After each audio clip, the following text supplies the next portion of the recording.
Shabbat Shalom.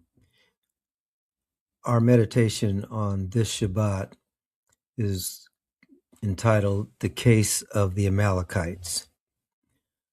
There is a very specific reason for us looking at this topic, and it's based on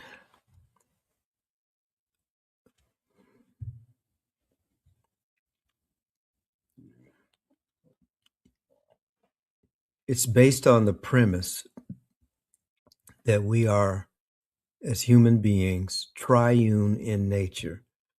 We have a physical body, we have a soul, and there's a spirit that we have also. And when there's separation, that's what death is.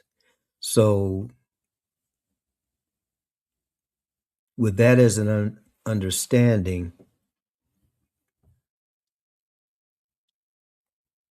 it's very difficult to separate out, or it doesn't serve a lot of purpose to separate out the spiritual from the physical, unless it's to identify where our being is at any given point in time.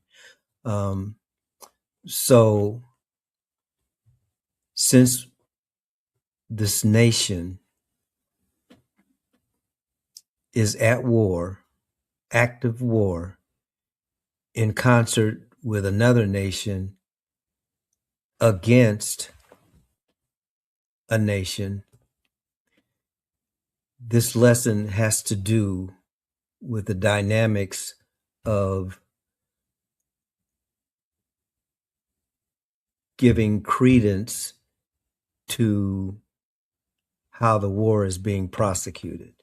And so what we're looking at is a statement that was made not only about the Iranians, but also about the Palestinians, that it's okay to come at them the way that is being done because they are Amalekites.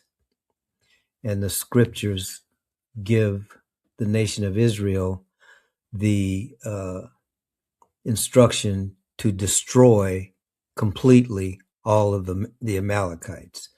So we're going to be looking at the source of this, which is a scriptural source, which is a biblical source. And we'll start from there. So the first thing I'm going to do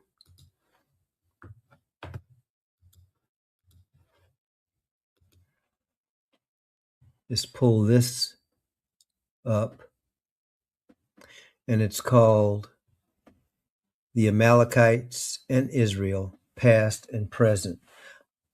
I asked a question: what is the past and current history of the Amalekites in relation to Israel? So these are the responses that I got. The Amalekites were a nomadic people, frequently in conflict with ancient Israel in the Hebrew Bible. The ancestral origin, according to Genesis, the Amalekites descended from Amalek, the grandson of Esau. Genesis 36:12, Amalek was born to Eliphaz, son of Esau. Because of this, the Amalekites were distant relatives of the Israelites. The first conflict with Israel is found in Exodus 17, 8 through 16, but I would suggest to you that since they are the descendants of Esau, the first conflict was in the womb when Esau and Jacob were fighting for who was going to come out first and get the blessing. But in any case, in Exodus 17, this is the case where Moses stood on a hill holding the staff of the Most High. And as long as his staff was held high, Israel was winning the battle. When he lowered his arm, then the Amalekites were winning the battle. And since when he got tired, he had to have assistance to hold his arms up so that the nation of Israel would win. Okay. Because Amalek attacked the weak and the stragglers, Yahuwah declared perpetual opposition. This is the key thing, because this is what made Amalek a perpetual enemy of Yasharel, of Israel. And it says the Lord in Exodus 17:16, it says the Most High will have war with Amalek from generation to generation. And so the Most High gave a command to blot out Amalek, to destroy Amalek. And in 1 Samuel 15, King Saul was commanded to do that, but he did not do that. He spared King Agag, the king of the Amalekites, and that caused big problems. So eventually Samuel had to go in and do what Saul was supposed to have done.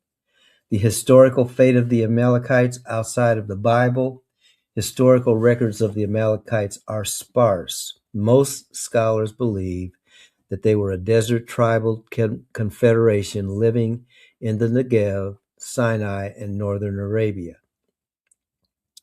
Over time, they were absorbed into other nomadic groups.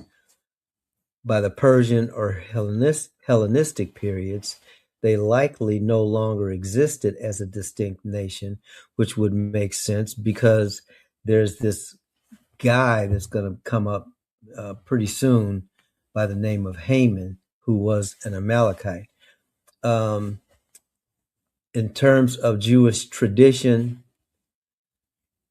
the Amalekites are the archetype of Israel's enemy. They came to represent those who seek to destroy, it says here, the Jewish people.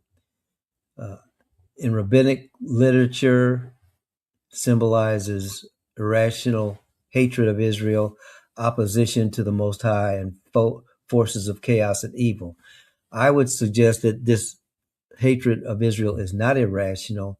It is directly resulting. It is the direct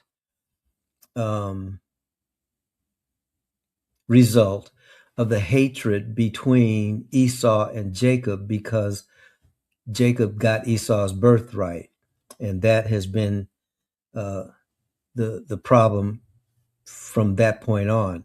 If you remember, this is also in line with our larger study about the seed of the serpent and the seed of the woman. Esau, or Edom, has been identified in our study as a seed of the serpent, and Jacob, or Yasharel, or Israel, has been identified as a seed of the woman. So even though they were twins in the same womb, had the same father, had the same mother, one of them the scriptures describe as the seed of the serpent, the other as the seed of the woman. That is the origin of this conflict between the Amalekites and the nation of Yasharel.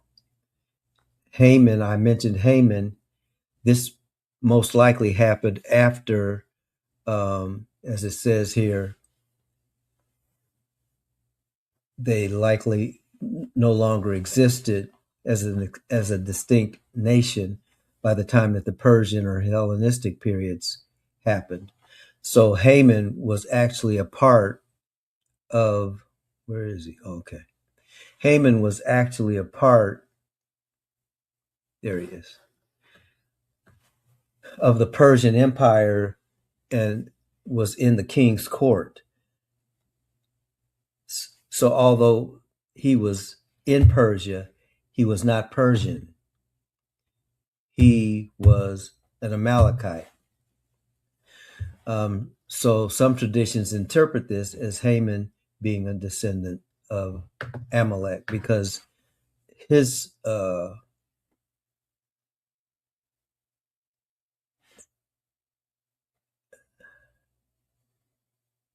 he was a part of the group that was under King Agag, and he was called an Agite. And King Agag was the Amalekite that Saul was supposed to have killed but didn't. Okay, modern references to Amalek in religious or political rhetoric. Religious or political rhetoric, it may be used to describe enemies of the Jewish people. Forces seeking Israel's destruction. And so, in essence, any nation state or any person that was an enemy of Israel, and usually that would be defined by Israel, that they traditionally would put that person in the category of an Amalekite or Amalek. This is important because of what's happening over there now. The people, as a matter of fact, I'm just gonna. Well, let me mention one other thing, a couple of other things, and then I'll kind of wrap this up. The theological significance, biblically, the children of Amalek were seen as attacking the weak, in other words, attacking the women and children, opposing Yah's covenant people, which were the Israelites, and was in a spiritual struggle between good and evil, which goes back to the seed of the serpent and the seed of the woman. And that's why I'm saying we are, as human beings, triune in nature. Okay. So many Jewish and Christian interpreters see Amalek as both a historical enemy and a symbolic adversary of God's purposes. So the bottom line is, when we hear of the Palestinians or the people in Iran called Persians being called the descendants of Amalek, not only by the government of Israel, specifically the president of Israel, but also born again Christians and some Christian, what do they call them? Messianic Jewish people have said the same thing, but that has to be seen as a symbolic adversary of Yah's purposes. In other words, this is about how Amalek is seen today. So the summary, the Amalekites were a desert people descended from Esau's line. They attacked Israel shortly after the Exodus and became a persistent enemy. Israel fought them throughout the period of the judges and monarchy.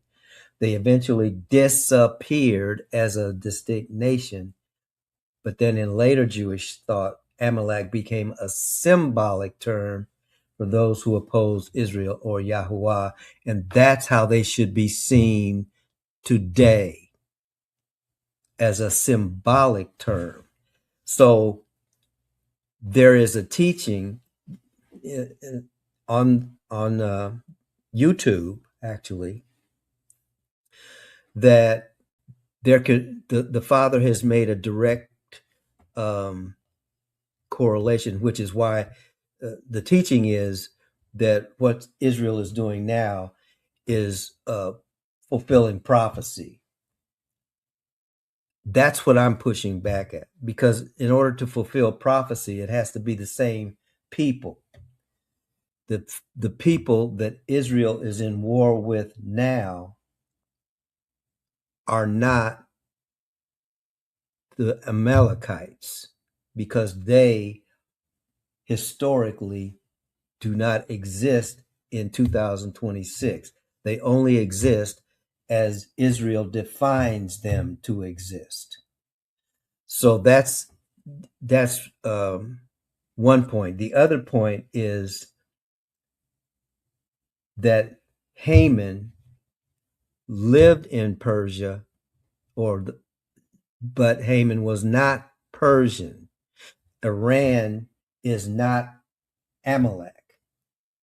They are descendants of Elam, and Amalek is a descendant of Esau. So this is not a bloodline issue. So what has happened in 2026 is that those have been conflated even by those who are, again, Christian or Messianic Jews. Now, there is a reason why I'm going over this, which, yeah, let me go back here.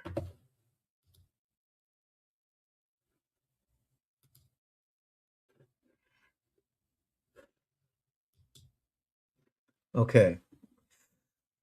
Because the purpose of this meditation is to address this idea of the use of religion, specifically biblical history, in the daily lives of individuals, families, and nations as it relates to modern conflict that we're talking about with these wars. So what we have seen is that this is artificial. This is actually not the case. It's people who are using the Bible to justify the positions that they are taking. Now, that's a common human phenomenon. I'm not saying any more than that. But what I'm saying is when you hear somebody talk about the Palestinians or the Persians being Amalekites, that's in the eyes of Israel, who has chosen to make them enemies. Okay, so anybody who wants to say this is God's doing, I would suggest to you, no, it isn't. So we'll stop there. Father, bless you and keep you. Father, make his face to shine upon you and be gracious to you. Father, lift up his countenance upon you and give you his shalom.